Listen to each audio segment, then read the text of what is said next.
Hello, this is Mr. Waterman. This is Pre-Calculus 9.2b.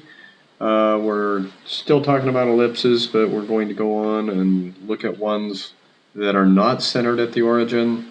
So again, from Algebra 2, if the major axis is horizontal, and we have a center that is not the origin, it's at h comma k, whoopsie, then the form of the equation is simply, it's almost exactly the same, except we're now subtracting h from x,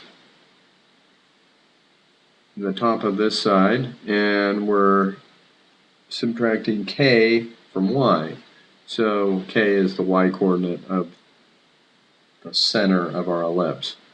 So let's go ahead and take a look at an example that's going to use a translated ellipse. So sketch graph of the following ellipse: x minus 2 squared plus y plus 3 squared over 4.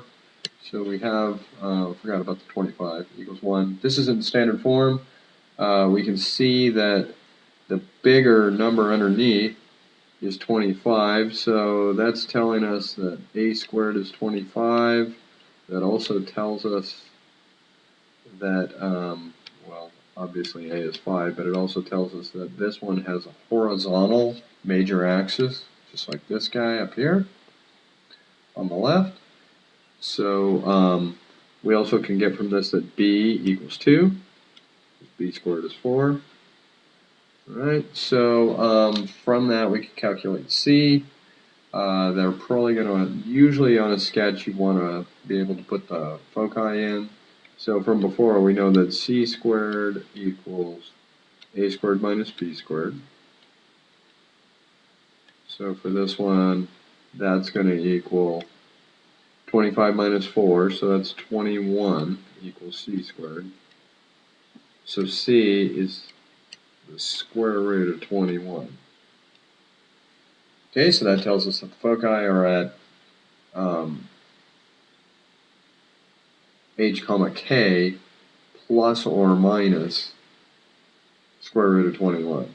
So let's go ahead and use their brilliant work here so you can see it. It's going to be nicer than any sketch I can make. So here we go. So h comma k is 2 comma negative 3. So I neglected to do that. Find the center. So basically you're changing the sign. This is your x coordinate, this is 2, this is your y coordinate. So 2 comma negative 3, a is 5, b is 2, we did get those. And the major axis has length 10, so 2 times a. So this center is at 2 comma negative 3. They didn't actually ask for where the foci are, but they did put on the vertices here. So basically you're going to take your center and add or subtract 5 from those in the x direction. So this one's going to be 7 comma negative 3. And this one is going to be 2, and we're going to go 5 to the left, so we're going to be at negative 3. Oops, coordinates, negative 3 comma negative 3. Alright, so that's our major axis. And co-vertices are going to be right here on 2. And we also know that the height of this is 2, so we're going to start at, this is at 2 comma negative 3, so we're going to go up 2 to negative 1, so this is going to be 2 comma negative 1, this co-vertex. This guy down here, we're starting at negative 3, we're going down 2, so this is at 2 comma negative 5, let's see, 2 comma negative 5. So one more topic, we have something called eccentricity. It's a word that is used to describe the flatness or the roundness of an ellipse. So basically, if we go back to the equation and we make A and B equal, you end up with a circle. And so that was covered in the past couple days' lessons. So eccentricity is described by the letter E, and that's the ratio of C, the distance from the foci to the center, over A, the distance to the vertices to the center.